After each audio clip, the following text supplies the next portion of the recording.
أشهد أن لا إله إلا الله وحده لا شريك له وأشهد أن محمدا عبده ورسوله أما بعد فأعوذ بالله من الشيطان الرجيم بسم الله الرحمن الرحيم الحمد لله رب العالمين الرحمن الرحيم مالك يوم الدين إياك نعبد وإياك نستعين اهدنا الصراط المستقيم صراط الذين أنعمت عليهم صراط الذين أنعمت عليهم غير المغضوب عليهم ولا الضالين الله لا إله إلا هو الحي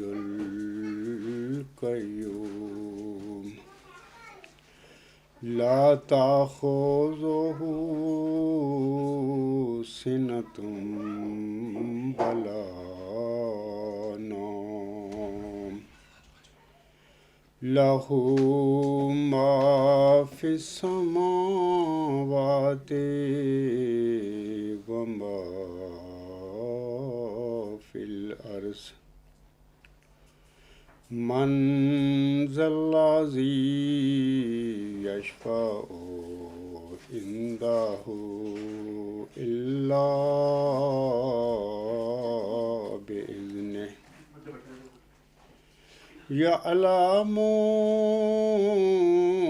ما بين أيديهم وما خلفهم ولا يحيطون بشيء من علمه إلا بما شاء وسع كرسيه السماوات والأرض ولا يؤوده حفظهما وهو العلي العظيم. یہ جو میں نے آیت کریمہ تلاوت کی ہے یہ سورۃ بقرہ کی آیت نمبر 256 ہے. اس آیت میں اللہ تعالیٰ فرماتا ہے اللہ کے سوا کوئی معبود نہیں، وہ ہمیشہ زندہ رہنے والا اور قائم بذات ہے، نہ اسے اونگ آتی ہے اور نہ ہی نیند. آسمانوں اور زمین میں جو کچھ ہے سب اسی کا ہے. کون ہے جو اس کے حضور اس کی اجازت کے بغیر سفارش کرے؟ کون ہے جو اس کے حضور اس کی اجازت کے بغیر سفارش کر سکے؟ وہ جانتا ہے اس کو جو ان کے آگے ہے اور جو ان کے پیچھے ہے، اور وہ اس کی مرضی کے بغیر اس کے علم میں سے کسی شے کا احاطہ نہیں کر سکتے۔ آسمانوں اور زمین پر اس کی حکومت پھیلی ہوئی ہے اور ان کی حفاظت اسے تھکاتی نہیں، اور وہ بلند شان اور بڑی عظمت والا ہے۔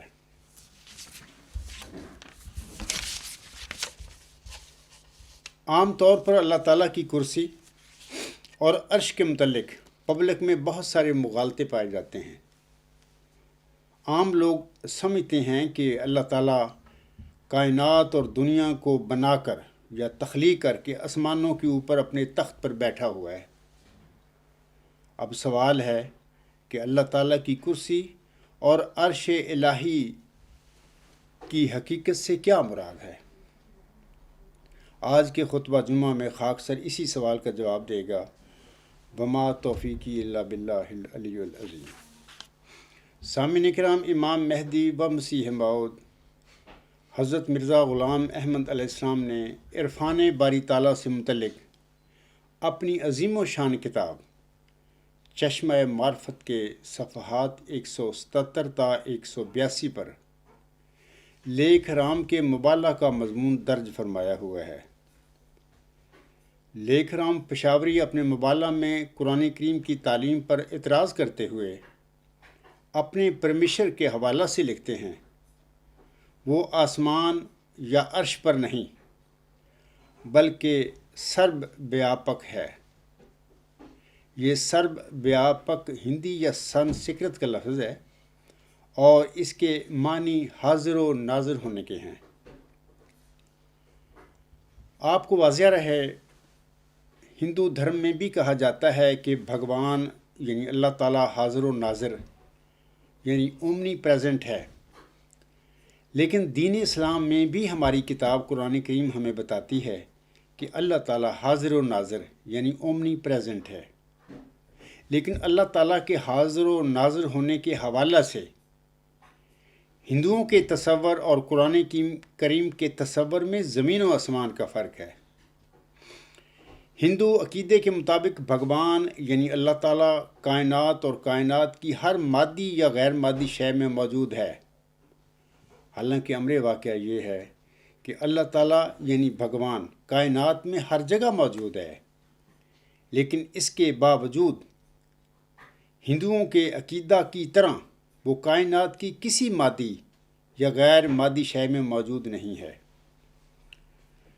اور اس کی وجہ یہ بھی ہے کہ ہم کسی شے کو بھی اس سے تشبیہ نہیں دے سکتے، اسے جیسی قرار نہیں دے سکتے، جیسا کہ اللہ تعالیٰ خود فرماتا ہے لیسا کمثلہ شیء، یعنی اس جیسی کوئی شے نہیں۔ نہ کائنات اس جیسی ہے، نہ کائنات میں پانے والی مادی اور غیر مادی تمام اشیاء اس جیسی ہو سکتی ہیں، کیونکہ وہ خالق ہے اور مخلوق یا خالق جیسی نہیں ہو سکتی۔ سامعین کرام، ہم مسلمانوں میں تصوف کے دو رجحانات پائے جاتے ہیں۔ اول یہ کہ وحدت الوجود یا ہمہ اوست، پینتھیزم اور یونٹی آف ایگزسٹنس، اور دوسرا وحدت الشہود یا ہمہ از اوست، پینتھیزم اور یونٹی آف اپیئرنس۔ وحدت الوجود کی روح سے کائنات اور خدا میں کوئی فرق نہیں ہے، یہ صوفیانہ تصور ہے۔ کائنات خدا ہے اور خدا کائنات۔ وجودیوں کے بقول یہ خدا ہی ہے جو مختلف شکلوں میں جلوہ گر ہے۔ البتہ وحدت الشہود کی روح سے دنیا کی ہر شے خدا تعالیٰ کا پرتب، شیڈو اور ریفلیکشن ہے۔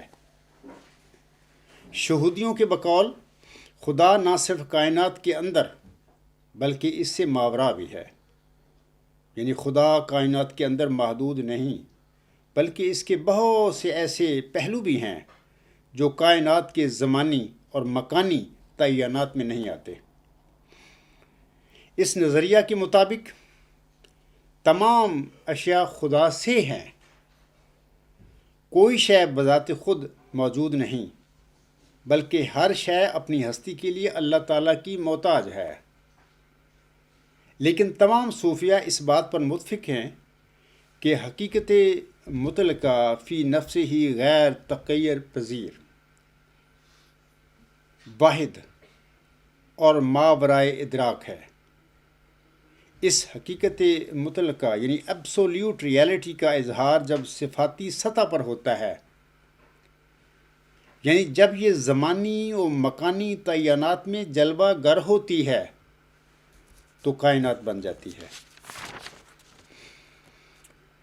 اللہ تعالیٰ سورۃ بقرہ کی آیت نمبر 256 میں فرماتا ہے، جس کی ابھی میں نے تلاوت کی ہے، وَسِعَ كُرْسِيُّهُ السَّمَاوَاتِ وَالْأَرْضَ وَلَا يَئُودُهُ حِفْظُهُمَا وَهُوَ الْعَلِيُّ الْعَظِيمُ۔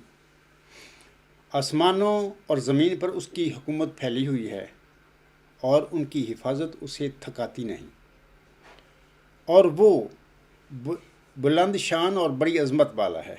اسی طرح سامعین کرام، اللہ تعالیٰ سورۃ حدید کی آیت نمبر 5 میں فرماتا ہے، هُوَ الَّذِي خَلَقَ السَّمَاوَاتِ وَالْأَرْضَ فِي سِتَّةِ أَيَّامٍ ثُمَّ اسْتَوَىٰ عَلَى الْعَرْشِ۔ وہی ہے جس نے آسمانوں اور زمین کو 6 وقتوں میں پیدا کیا، پھر وہ عرش پر قائم ہو گیا۔ سامعین کرام، اللہ تعالیٰ کی کرسی اور عرش کی حقیقت کے حوالے سے آپ سب کو واضح رہے کہ قرآن کریم میں اللہ تعالیٰ نے اپنے اور اپنی مخلوق کے تعلق کو واضح کرنے کے لیے انسانی زبان میں زیادہ تر الفاظ، اصطلاحات، استعارے اور انداز بیان انتخاب کیے ہیں جو سلطنت اور بادشاہی سے تعلق رکھتے ہیں، اور یہ طرز بیان اس قدر نمایاں ہے کہ بعض کم فہم ناقدین کے معکوس دماغوں مثلاً لیکھ رام یا اس قسم کے دیگر بے علم لوگوں نے قرآن کریم کے اس اسلوب سے یہ نتیجہ اخذ کر لیا ہے کہ قرآن کریم کا پیش کردہ خدا آسمانوں میں کسی مادی تخت پر بیٹھا ہوا ہے۔ لفظ کرسی عربی کا لفظ ہے اور اردو زبان میں عرف عام میں اس سے مراد وہ چیز لی جاتی ہے جسے انگریزی میں چیئر کہتے ہیں۔ اس لفظ کے لغوی معنی تخت، حکومت و اقتدار اور اونچائی کے ہیں۔ متفرق ٹکڑوں یا اجزاء کو اکٹھا کرنے کو بھی الکرسی کہا جاتا ہے، اور کرسی علم اور حکومت کو بھی کہتے ہیں۔ قرآن کریم میں یہ لفظ 2 جگہ پر آیا ہے۔ اولاً جیسا کہ اللہ تعالیٰ سورۃ البقرہ کی آیت نمبر 256 میں اس طرح فرماتا ہے، وَسِعَ كُرْسِيُّهُ السَّمَاوَاتِ وَالْأَرْضَ وَلَا يَئُودُهُ حِفْظُهُمَا وَهُوَ الْعَلِيُّ الْعَظِيمُ۔ آسمانوں اور زمین پر اس کا علم اور حکومت پھیلی ہوئی ہے، اور ان کی حفاظت اسے تھکاتی نہیں، اور وہ بلند شان اور بڑی عظمت والا ہے۔ کرسی کے حوالے سے کسی معترض کے سوال کا جواب دیتے ہوئے ہمارے آقا امام مہدی و مسیح موعود اور مجدد الف آخر حضرت مرزا غلام احمد رسام اپنی کتاب چشمہ معرفت روحانی خزائن جلد 23 صفحہ 118 حاشیہ پر فرماتے ہیں، آپ علیہ السلام فرماتے ہیں، خدا تعالیٰ کی کرسی کے بارے میں یہ آیت ہے، وَسِعَ كُرْسِيُّهُ السَّمَاوَاتِ وَالْأَرْضَ وَلَا يَئُودُهُ حِفْظُهُمَا وَهُوَ الْعَلِيُّ الْعَظِيمُ، یعنی خدا کی کرسی کے اندر تمام زمین و آسمان سمائے ہوئے ہیں اور وہ ان سب کو اٹھائے ہوئے ہے، ان کے اٹھانے سے وہ تھکتا نہیں ہے، اور وہ نہایت بلند ہے، کوئی عقل اس کی کنہ تک پہنچ نہیں سکتی، اور نہایت بڑا ہے، اس کی عظمت کے آگے سب چیزیں ہیج ہیں۔ یہ ہے ذکر کرسی کا، اور یہ محض ایک استعارہ ہے جس سے یہ جتلانا منظور ہے کہ زمین و آسمان سب خدا کے تصرف میں ہیں اور ان سب سے اس کا مقام دور تر ہے اور اس کی عظمت ناپیدا کنار ہے۔ ثانیاً، کرسی کا لفظ قرآن کریم میں سورۃ صاد میں تخت کے مفہوم میں بھی اس طرح آیا ہے، جیسا کہ اللہ تعالیٰ فرماتا ہے وَلَقَدْ فَتَنَّا سُلَيْمَانَ وَأَلْقَيْنَا عَلَىٰ كُرْسِيِّهِ جَسَدًا ثُمَّ أَنَابَ، اور یقیناً ہم نے سلیمان کی آزمائش کی اور اس کے تخت یعنی کرسی پر ایک علم و شعور سے عاری جسم کو بٹھا دیا، پھر اس نے رجوع کیا۔ مذکورہ دونوں آیات سے سامعین کرام ظاہر ہے کہ اللہ تعالیٰ نے اپنے کلام میں کرسی کے لفظ کو علم، حکومت اور تخت تینوں معنی میں استعمال فرمایا ہے۔ جہاں تک لفظ عرش کا تعلق ہے تو عرش کے لغوی معنی تخت، عزت و اقتدار اور فرما روائی کے ہیں۔ خاکسار کی تحقیق کے مطابق یہ لفظ قرآن کریم میں مختلف جگہوں پر 22 دفعہ آیا ہے۔ دنیاوی بادشاہوں کے تخت چونکہ مادی ہوتے ہیں اور وہ ان پر براجمان اور متمکن ہوتے ہیں، اسی وجہ سے مسلمانوں میں لفظ عرش سے بعض ناسمجھ اور کم فہم لوگوں نے یہ سمجھ لیا ہے کہ اللہ تعالیٰ آسمان پر کسی بڑے مادی تخت پر بیٹھا ہوا ہے اور وہاں سے زمین و آسمان پر فرما روائی کر رہا ہے۔ مخالفین اسلام بھی لفظ عرش کو کوئی مادی تخت سمجھ کر قرآن کریم کی تعلیم پر اعتراض کرتے ہیں، جیسا کہ لیکھ رام پشاوری اپنے مبالہ میں اسلام پر اعتراض کرتے ہوئے اپنے پرمیشر یعنی خدا تعالیٰ کے حوالہ سے لکھتے ہیں کہ وہ آسمان یا عرش پر نہیں بلکہ سرب بیاپک ہے۔ سامعین کرام، جہاں تک عرش کے حوالہ سے قرآن کریم کا فرمودہ ہے تو اس سلسلہ میں امام مہدی و مسیح موعود ہمارے آقا حضرت مرزا غلام محمد سام اپنی کتاب چشمہ معرفت کے صفحات 118 تا 120 پر فرماتے ہیں۔ آپ علیہ السلام فرماتے ہیں، سو واضح ہو کہ قرآن شریف میں اس طرح تو کہیں یہ ذکر نہیں ہے جیسا معترض یعنی لیکھ رام کا بیان ہے۔ ہاں، خدا تعالیٰ کے استوا کا ذکر ہے جو عرش پر ہوا، جیسا کہ قرآن شریف میں اللہ جل شانہ فرماتا ہے اِنَّ رَبَّكُمُ اللَّهُ الَّذِي خَلَقَ السَّمَاوَاتِ وَالْأَرْضَ فِي سِتَّةِ أَيَّامٍ ثُمَّ اسْتَوَىٰ عَلَى الْعَرْشِ، یعنی تمہارا خدا وہ خدا ہے جس نے 6 دن میں آسمانوں اور زمین کو پیدا کیا اور پھر عرش پر قرار پکڑا، یعنی اول اس نے اس دنیا کے تمام اجرام سماوی اور ارضی کو پیدا کیا اور 6 دن میں سب کو بنایا۔ حضور ہم بریکٹ میں لکھتے ہیں 6 دن سے مراد ایک بڑا زمانہ ہے، اور پھر عرش پر قرار پکڑا یعنی تنزع کے مقام کو اختیار کیا۔ یاد رہے کہ استوا کے لفظ کا جب اعلیٰ صلہ آتا ہے تو اس کے یہ معنی ہوتے ہیں کہ ایک چیز کا اس مکان پر قرار پکڑنا جو اس کے مناسب حال ہو، جیسا کہ قرآن شریف میں بھی آیت ہے وَاسْتَوَتْ عَلَى الْجُودِيِّ، سورۃ ہود آیت نمبر 45، یعنی نوح کی کشتی نے طوفان کے بعد ایسی جگہ پر قرار پکڑا جو اس کے مناسب حال تھا، یعنی اس جگہ زمین پر اترنے کے لیے بہت آسانی تھی۔ سو اسی لحاظ سے خدا تعالیٰ کے لیے استوا کا لفظ اختیار کیا، یعنی خدا نے ایسی وراء جگہ پر قرار پکڑا جو اس کی تنزع اور تقدس کے مناسب حال تھی۔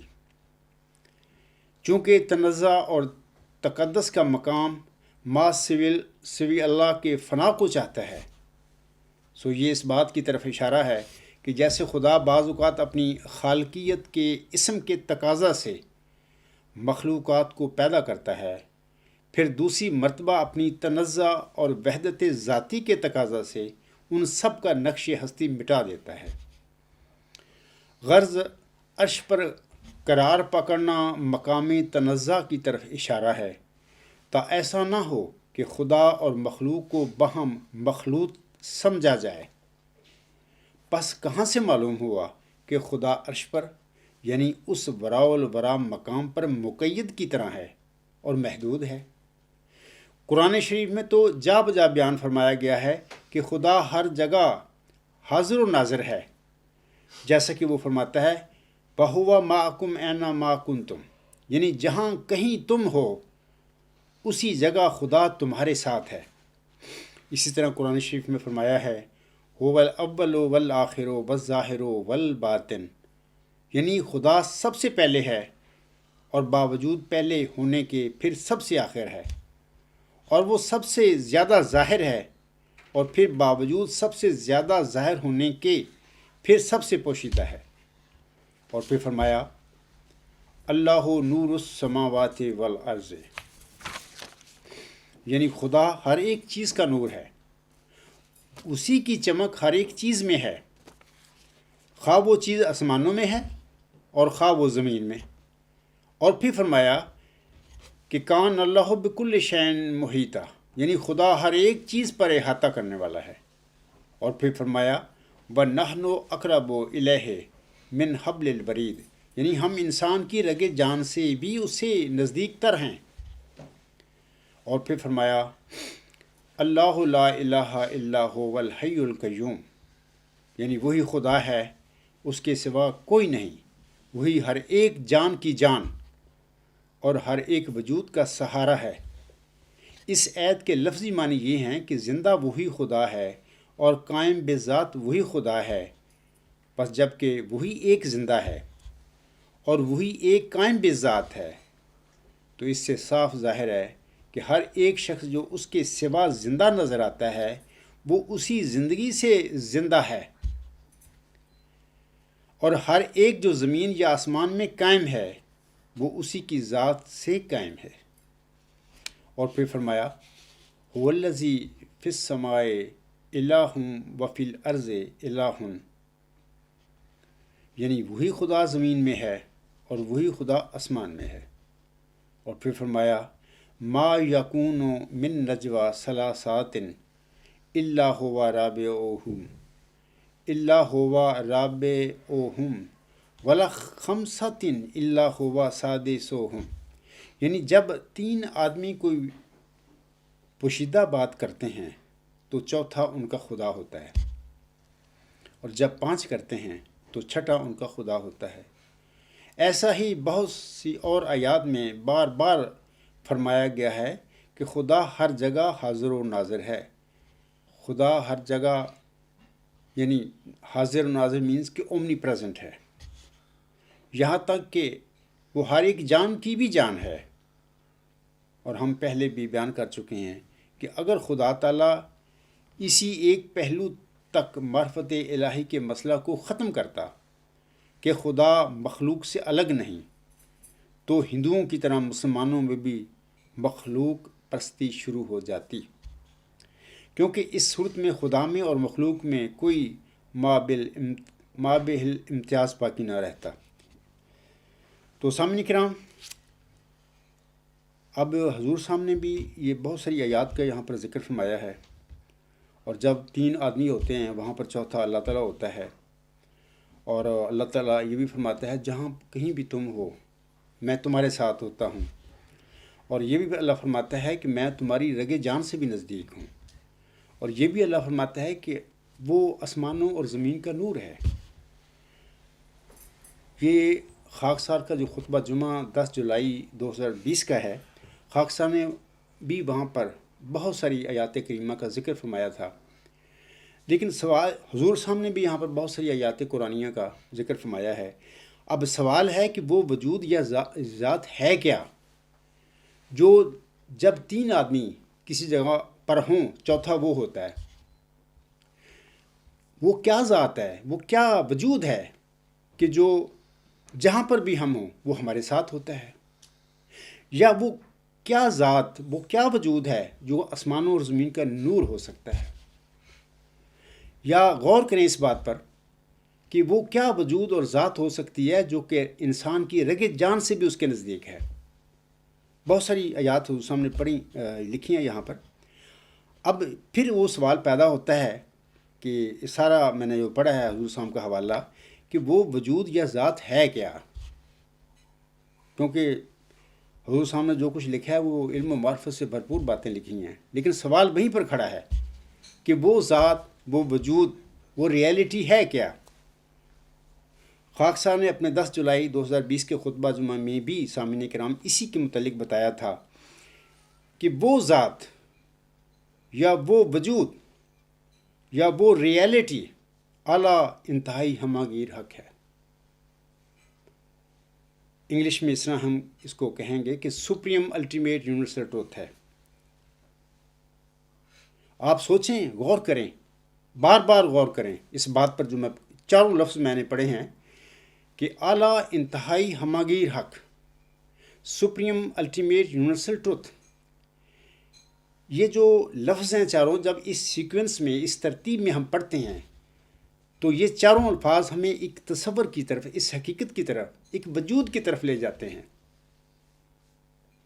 جو کہ جتنی بھی صفات اللہ تعالیٰ نے اپنی بیان فرمائی ہیں قرآن کریم میں، وہ ساری صفات اس وجود پر، اس ریالٹی پر، جس کا ابھی میں نے ذکر کیا ہے کہ سپریم الٹیمیٹ یونیورسل ٹروتھ، اس پر اپلائی ہوتی ہیں، وہ ان پر پورا اترتا ہے۔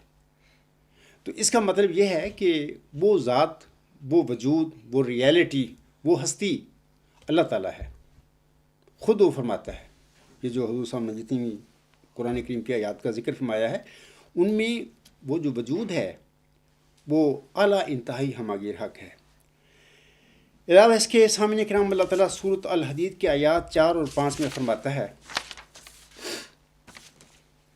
هو الأول والآخر والظاهر والباطن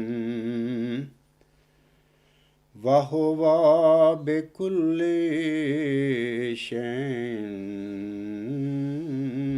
عليم هو الذي خلق السماوات والأرض في 6 أيام ثم استوى على العرش يعلم ما يلج في الأرض وما يخرج منها وما ينزل من السماء وما يعرج فيها وهو معكم أينما كنتم واللہ بما تعملون بصیر۔ یہ سورۃ حدید کی آیت نمبر 4 اور 5 ہے جو بھی میں نے تلاوت کیا ہے۔ ان آیات میں اللہ تعالیٰ فرماتا ہے وہی اول اور آخر اور ظاہر اور باطن ہے، اور وہ ہر چیز کو بخوبی جانتا ہے۔ وہی ہے جس نے آسمانوں اور زمین کو 6 وقتوں میں پیدا کیا، پھر وہ عرش پر قائم ہو گیا۔ وہ جانتا ہے جو زمین میں داخل ہوتا ہے اور جو اس سے نکلتا ہے، اور جو آسمان سے اترتا ہے اور جو اس کی طرف چڑھتا ہے، اور وہ تمہارے ساتھ ہوتا ہے جہاں کہیں بھی تم ہو، اور جو تم کرتے ہو اللہ اسے خوب دیکھنے والا ہے۔ یہ جو بطور خاص آیت نمبر 4 جو ہے، آیت نمبر 4 جو ہے سورۃ الحدید کی، میں سمجھتا ہوں اور یقین محکم رکھتا ہوں کہ اللہ تعالیٰ کی کامل علم و معرفت کا یہ نقطۂ عروج ہے۔ جیسے کہ اللہ تعالیٰ فرماتا ہے هو الاول والآخر والظاہر والباطن وهو بكل شيء علیم۔ وہی یعنی اللہ تعالیٰ ہی اول ہے، اور وہی آخر ہے، اور وہی ظاہر ہے، اور وہی باطن ہے، اور وہ ہر چیز کو بخوبی جانتا ہے۔ دنیا میں میٹیریل ورلڈ ہے یا امیٹیریل ورلڈ ہے، یا ہم کہہ سکتے ہیں فزیکل ورلڈ ہے یا میٹا فزیکل ورلڈ ہے، اس کائنات میں کوئی بھی چیز جو ہے ایٹ اے ٹائم اگر وہ اول ہے تو وہ آخر نہیں ہو سکتی، اگر وہ ظاہر ہے تو اسی لمحے وہ باطن نہیں ہو سکتی۔ یہ چاروں صفات باری تعالیٰ ہیں کہ اللہ تعالیٰ وہ ذات ہے کہ جو اول ہوتے ہوئے بھی آخر ہے، اور اول اور آخر ہوتے ہوئے وہ ظاہر ہے، وہ ظاہر ہوتے ہوئے باطن بھی ہے، اور وہ ظاہر اور باطن ہوتے ہوئے اول اور آخر بھی ہے۔ آپ غور کریں اس آیت کے الفاظ پر اور سوچیں کہ وہ کیا ذات اور کیا وجود ہو سکتا ہے جو اول ہوتے ہوئے آخر بھی ہے، اور اول اور آخر ہوتے ہوئے ظاہر بھی ہے، اور ظاہر ہوتے ہوئے باطن بھی ہے، اور باطن ہوتے ہوئے ظاہر بھی ہے۔ یقین کریں یہ ذات، یہ ریالٹی، یہ ہستی صرف سپریم الٹیمیٹ یونیورسل ٹروتھ ہے۔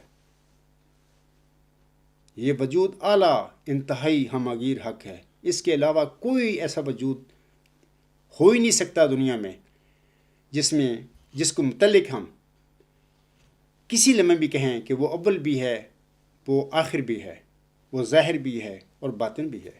صرف ایک ہی وجود ہے جس کے متعلق یہ چاریں صفات ایٹ اے ٹائم کسی لمحہ بھی ہم اپلائی کر سکتے ہیں۔ کسی لمحے وہ اول بھی ہے، اول ہوتے ہوئے ظاہر بھی ہے، اور اول ظاہر آخر ہوتے ہوئے وہ ظاہر بھی ہے، اور اول آخر ظاہر ہوتے ہوئے وہ باطن بھی ہے۔ تو یہ چاروں جو صفات باری تعالیٰ ہیں صرف اور صرف سپریم الٹیمیٹ یونیورسل ٹروتھ جو ہے، یعنی وہ سچ جو ہماگیر اور انتہائی اور اعلیٰ ہے، اس پر اپلائی ہو سکتی ہیں۔ علاوہ اس کے میں آپ لوگوں کو بتانا چاہتا ہوں کہ ذکی غلام مسیح الزماں یعنی مسلم موعود یا نشان رحمت، کوئی بھی نام دے لیں، یہ سارے الہامی، مسلم موعود کا لفظ تو حضرت مرزا غلام صاحب کا اپنا دیا ہوا ایک ٹائٹل ہے۔ ذکی غلام اور نشان رحمت اسی وجود کے جو چلہ ہوشیارپور میں اللہ تعالیٰ نے مرزا غلام صاحب پر یعنی محمدی مریم پر نازل کی تھی الہامی پیشی، تو اس کی جو مرکزی علمی اور الہامی نشانیاں اللہ نے بتائی ہیں، اس میں وہاں پر اللہ تعالیٰ نے حضرت مرزا غلام پر سورۃ حدید کی آیت نمبر 4 میں بیان فرمودہ صفات الہی کو ہی دراصل اگر دیکھا جائے ان مرکزی نشانیوں میں الہام فرمایا ہوا ہے۔ اب عام طور پر دیکھتے ہیں ہمارے احمدی بھائی سارے مرزا صاحب وسلم کو ماننے والے اس نشان رحمت کی جو علامتیں ہیں وہ پیشگوئی کو پڑھ جاتے ہیں، آگے نکل جاتے ہیں، ان کو پتہ ہی نہیں کہ کیا ہم پڑھ رہے ہیں۔ میں یہاں پر اس کے ثبوت کے طور پر آپ لوگوں کو کچھ باتیں بتاتا ہوں۔ مثال کے طور پر الہامی پیشگوئی مسلم موعود یا ذکی غلام مسیح الزماں یا نشان رحمت کی مرکزی جو علامتیں ہیں، جن علامتوں اور نشانیوں کے ذریعے حضرت مرزا غلام صاحب کے پیروکاروں نے اس وجود کو ڈھونڈنا ہے، یا انہیں ڈھونڈنا بھی انہی صفات اور نشانیوں میں چاہیے جو کہ اللہ تعالیٰ نے اپنے الہامی کلام میں اس وجود کے لیے، اس نشان رحمت کے لیے، اس ذکی غلام کے لیے مقرر فرمائی ہوئی ہیں۔ اس کے لیے ہمیں کوئی اور معیار نہیں بنانے چاہیے۔ اللہ فرماتا ہے اس کے متعلق، وہ سخت ذہین و فہیم ہوگا اور دل کا حلیم، اور علوم ظاہری و باطنی سے پر کیا جائے گا، اور وہ 3 کو 4 کرنے والا ہوگا۔ ملہم بریکٹ میں لکھتا ہے، اس کی معنی سمجھ میں نہیں آئے۔ دوشنبہ ہے مبارک دوشنبہ، فرزند دل بند گرامی ارجمند، مظہر الاول والآخر، مظہر الحق والعلائے، کا ان اللہ نزل من السماء۔ اب دیکھیں یہ مرکزی الہامی نشانیاں، علامات یا الہامی الفاظ ہیں یہ۔ تو اس میں ہم دیکھتے ہیں کہ وہ سورۃ الحدید کی آیت نمبر 4 کا جو پورا مضمون اس میں اندر آ گیا ہے، وہ 4 صفات اللہ نے یہاں پر بیان فرما دی ہیں، لیکن اس طریقے سے بیان فرمائی ہیں کہ کوئی خائن، کوئی جال ساز ان سے کوئی فائدہ نہ اٹھا سکے، کیونکہ اللہ کو علم تھا کہ یہ جو میں محمدی مریم پر یہ الہامی پیشگوئی نشان رحمت کے حوالے سے نازل کر رہا ہوں، بہت سارے لوگ ایسے ہوں گے بعد میں کہ اس الہامی کلام سے فائدہ اٹھانا چاہیں گے اور اس پیشگوئی کو اپنے اوپر چسپاں کرنے کی کوشش کریں گے۔ تو میں بتاتا ہوں کہ وہ 4 جو اللہ تعالیٰ کی صفات ہیں، اول آخر ظاہر اور باطن، اس میں وہ موجود ہیں۔ مثال کے طور پر اللہ تعالیٰ فرماتا ہے وہ سخت ذہین و فہیم ہوگا اور دل کا حلیم، اور علوم ظاہری و باطنی سے پر کیا جائے گا۔ اب دیکھیں علوم ظاہری و باطنی سے کیا مراد ہے کہ اللہ تعالیٰ اپنی صفات ظاہر اور باطن کے ساتھ اس پر جلوہ گر ہوگا، یعنی اللہ تعالیٰ اپنی صفات ظاہر اور باطن کا اسے بخوبی علم دے گا، ان صفات کے ساتھ اس کو بھر دے گا علم کے ساتھ۔ آگے چلیں، اللہ فرماتا ہے اور وہ 3 کو 4 کرنے والا ہوگا۔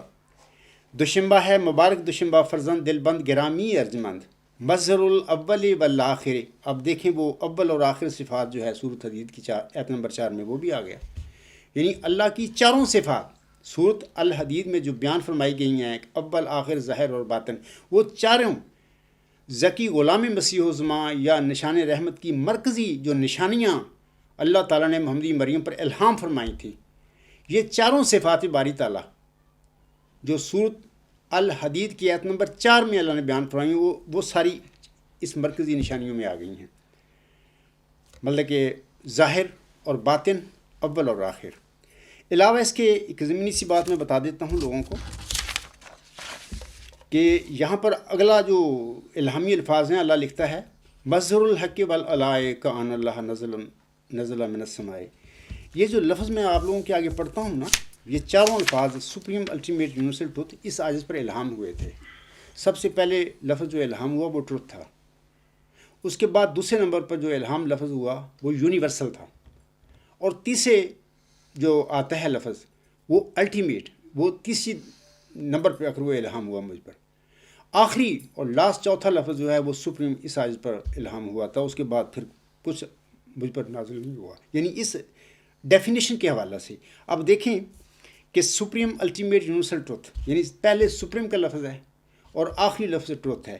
یہاں پر اللہ تعالیٰ فرماتا ہے، یعنی چلہ ہوشیار پور کی الہامی پیشگوئی میں یا الہامی کلام میں، مظہر الحق والعلائے، یعنی حق اور اعلیٰ کا مظہر۔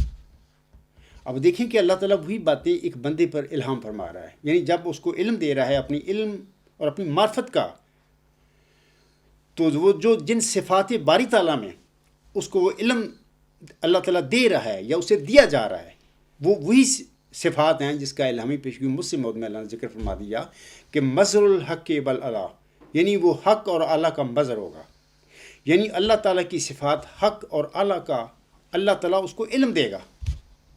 اور علاوہ اس کے میں بتا چکا ہوں کہ سورۃ الحدید کی آیت نمبر 4 میں جو بیان فرمودہ چاروں اللہ تعالیٰ کی صفات ہیں، اول آخر ظاہر اور باطن، وہ چاروں کا جو مضمون ہے، وہ جو صفات ہے، وہ اسی مرکزی جو نشانیاں ہیں ذکی غلام کے متعلق، وہ مرکزی نشانیوں میں یہ چاریں اللہ تعالیٰ کی صفات آ گئی ہیں۔ یہ بھی یاد رکھیں کہ یہ تو میں نے بتا دیا کہ سپریم الٹیمیٹ یونیورسل ٹروتھ، یعنی پہلا لفظ اعلیٰ اور آخری ٹروتھ یعنی حق، درمیان میں 2 صفات ہیں وہ بھی خدا تعالیٰ کی ہیں، یعنی الٹیمیٹ یونیورسل، یہ دونوں بھی اللہ تعالیٰ کی صفات ہیں۔ اللہ تعالیٰ نے ان چاروں صفات جو ہیں اعلیٰ، انتہائی، ہمہ گیر، حق کے ساتھ اپنا کامل علم اور معرفت اس نشان رحمت اس ذکی غلام کے دل پر نازل فرما دیا۔ یہی کامل علم اور معرفت ہے، اس سے آگے کچھ نہیں ہے۔ میرا منہ چھوٹا ہے لیکن بات بہت بڑی ہے۔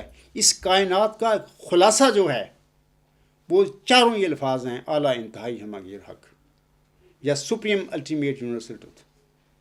قرآن کریم کو پڑھیں، آپ بار بار پڑھیں، پوری 114 صورتیں پڑھیں، ان کا لب لباب جو ہے قرآن کریم کا وہ یہی سپریم الٹیمیٹ یونیورسل ٹروتھ ہے۔ تو امید ہے آپ لوگوں کو سمجھ آ گئی ہوگی کہ شروع میں یہ جو میں نے سوال لوگوں کا اٹھایا تھا کہ لوگ سمجھتی ہیں کہ اللہ تعالیٰ کی جو کرسی ہے اس سے مراد کوئی مادی تخت کوئی ہے، اللہ تعالیٰ اس کائنات کو بنا کر، زمین کو بنا کر پھر اس تخت پر جلوہ افروز ہو گیا ہے، وہ بیٹھا ہوا ہے، ایسی کوئی بات نہیں۔ مجھے امید ہے کہ سامعین کو سمجھ آ گئی ہوگی کہ یہ جو کرسی کا لفظ اللہ نے استعمال فرمایا ہے اپنے کلام میں، یا عرش کا لفظ 22 دفعہ اللہ تعالیٰ نے استعمال فرمایا اپنے کلام میں، اس سے کیا مراد ہے۔ یعنی کرسی کی بھی حقیقت کا اللہ تعالیٰ کی کرسی کی بھی حقیقت کا آپ کو علم ہو گیا ہوگا، اور عرش الہی کی حقیقت کیا ہے اس کی بھی انشاءاللہ تعالیٰ آپ سب کو سمجھ آ گئی ہوگی۔ تو آخر پہ میں سمجھتا ہوں کہ میں امام مہدی و مسیح موعود السلام کے 2 اقتباسات پر اپنا خطبہ ختم کر دوں۔ تو اس حوالے سے یاد رکھیں کہ حضرت مرزا غلام احمد علیہ السلام اپنی مشہور و معروف ان کی جو رسالہ ہے کشتی نور، اس میں فلسفہ اور روح القدس کے حوالے سے لکھتے ہیں۔ یہ روحانی ذہن جلد 19 صفحہ 21 اور 22 آپ علیہ السلام فرماتے ہیں، اسی طرح تمہیں چاہیے کہ اس دنیا کے فلسفیوں کی پیروی مت کرو اور ان کو عزت کی نگاہ سے مت دیکھو کہ یہ سب نادانیاں ہیں۔ سچا فلسفہ وہ ہے جو خدا نے تمہیں اپنے کلام میں سکھلایا ہے۔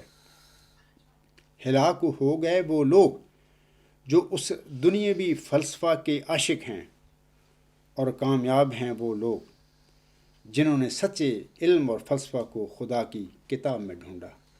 اللہ تعالیٰ کی دی ہوئی توفیق کے ساتھ یہ عاجز بھی ان لوگوں میں شامل ہے کہ جس نے سچے علم اور فلسفہ کو خدا کی کتاب میں ڈھونڈا، کوشش کی اور اللہ نے مجھے دیا۔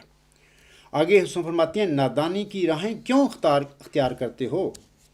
کیا تم خدا کو وہ باتیں سکھلاؤ گے جو اسے معلوم نہیں؟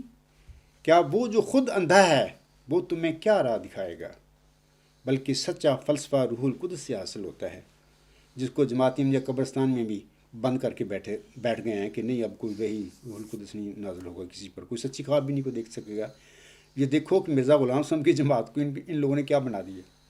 آگے رسول فرماتے ہیں، جس کا تمہیں وعدہ دیا گیا، یعنی اللہ تو وعدہ دیتا ہے اس بات کا، حکم و عدل فرما رہے ہیں، لیکن آج اس کی جماعت میں اس پر کفر لگا دیے گئے ہیں، تالے لگا دیے ہیں کہ نہیں، روح القدس کی بات نہیں کرنی۔ بلکہ الوصیت میں وہ جو حضور صاحب نے فرمایا ہے، اور جب تک کوئی خدا سے روح القدس پا کر کھڑا نہ ہو سب میرے بعد مل کر کام کرو۔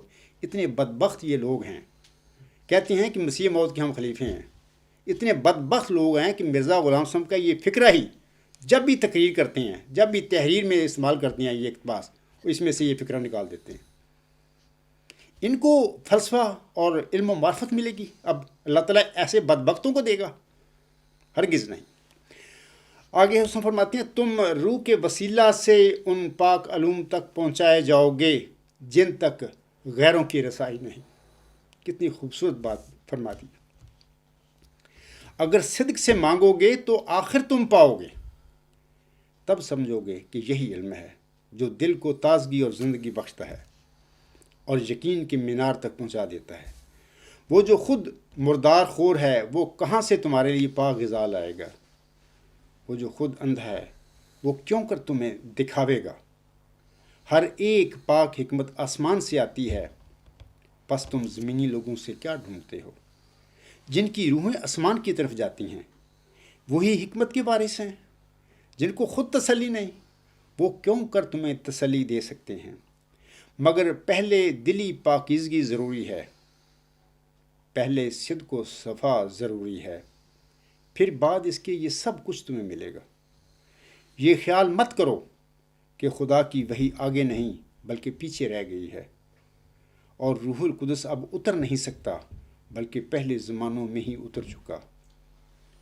اور میں تمہیں سچ سچ کہتا ہوں کہ ہر یک دروازہ بند ہو جاتا ہے مگر روح القدس کے اترنے کا کبھی دروازہ بند نہیں ہوتا۔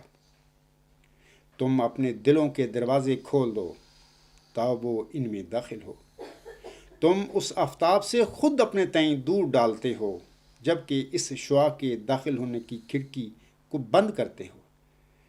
اے نادان اٹھ اور اس کھڑکی کو کھول دے، تب آفتاب خود بخود تیرے اندر داخل ہو جائے گا۔ جبکہ خدا نے دنیا کے فیضوں کی راہیں اس زمانہ میں تم پر بند نہیں کیں بلکہ زیادہ کیں، تو کیا تمہارا ظن ہے کہ آسمان کی فیوز کی راہیں جن کی اس وقت تمہیں بہت ضرورت تھی وہ تم پر اس نے بند کر دی ہیں؟ ہرگز نہیں، بلکہ بہت صفائی سے وہ دروازہ کھولا گیا ہے۔ علاوہ اس کے، اس اقتباس کے علاوہ میں ایک اور اقتباس اسی حوالہ سے ہے، وہ بھی میں پڑھنا چاہتا ہوں۔ حضور علیہ السلام اپنی کتاب ازالہ ہم روحانی خزان جلد 3 صفحہ 466 تا 467 میں فرماتے ہیں، آپ علیہ السلام فرماتے ہیں، دیکھو دنیاوی علوم جو اکثر مخالف قرآن کریم اور غفلت میں ڈالنے والے ہیں، کیسے آج کل ایک زور سے ترقی کر رہے ہیں، اور زمانہ اپنے علوم میں ریاضی اور طبعی اور فلسفہ کی تحقیقاتوں میں کیسی ایک عجیب دور کی تبدیلیاں دکھلا رہا ہے۔ کیا ایسے نازک وقت میں ضرور نہ تھا کہ ایمانی اور عرفانی ترقیات کے لیے بھی دروازہ کھولا جاتا، تا شرور محدثہ کی مدافعت کے لیے آسانی پیدا ہو جاتی؟ سو یقیناً سمجھو کہ وہ دروازہ کھولا گیا ہے، اور خدا تعالیٰ نے ارادہ کر لیا ہے کہ تا قرآن کریم کے عجائبات مخفیہ اس دنیا کے متکبر فلسفیوں پر ظاہر کرے۔ اب نیم ملا دشمن اسلام اس ارادہ کو روک نہیں سکتے۔ میں اس وقت حضور صاحب کی ان الفاظ کی جگہ کہتا ہوں کہ اب وہ جماعت احمدیہ قبرستان کے نام نہاد جو کھڑپینچ بنے پھرتے ہیں یا مولوی بنے پھرتے ہیں، اس اللہ تعالیٰ کے ارادوں کو اب روک نہیں سکتے، انشاءاللہ نہیں روک سکیں گے۔ اگر اپنی شرارتوں سے باز نہیں آئیں گے تو ہلاک کیے جائیں گے، اور قہری تماچا حضرت قہار کا ایسا لگے گا کہ خاک میں مل جائیں گے انشاءاللہ تعالیٰ۔ ان نادانوں کو حالت موجودہ پر بالکل نظر نہیں، چاہتے ہیں کہ قرآن کریم مغلوب اور کمزور اور ضعیف اور حقیر سا نظر آوے، لیکن اب وہ ایک جنگی بہادر کی طرح نکلے گا۔ ہاں، وہ ایک شیر کی طرح میدان میں آئے گا اور دنیا کے تمام فلسفہ کو کھا جائے گا، اور لے یظہرہ علی الدین کلہ ہی کی پیشگوئی کو پورا کر دے گا۔ اور پیشگوئی ولا یمکنن لہم دینہم کو روحانی طور سے کمال تک پہنچائے گا۔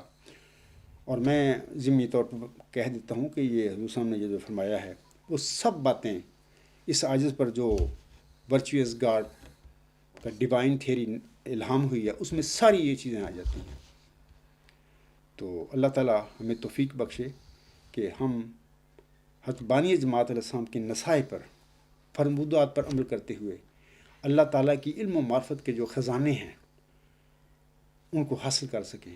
اللہ تعالیٰ کے حضور دعائیں کریں۔ اسی پہ میں اپنا خطبہ ختم کرتا ہوں۔ وما علینا الا البلاغ وآخر الدعوانا الحمد للہ رب العالمین۔ اولم وآخرم وظاہرم وباطنا ہو مولانا نعم المولا ونعم النصیر ونعم الوکیل۔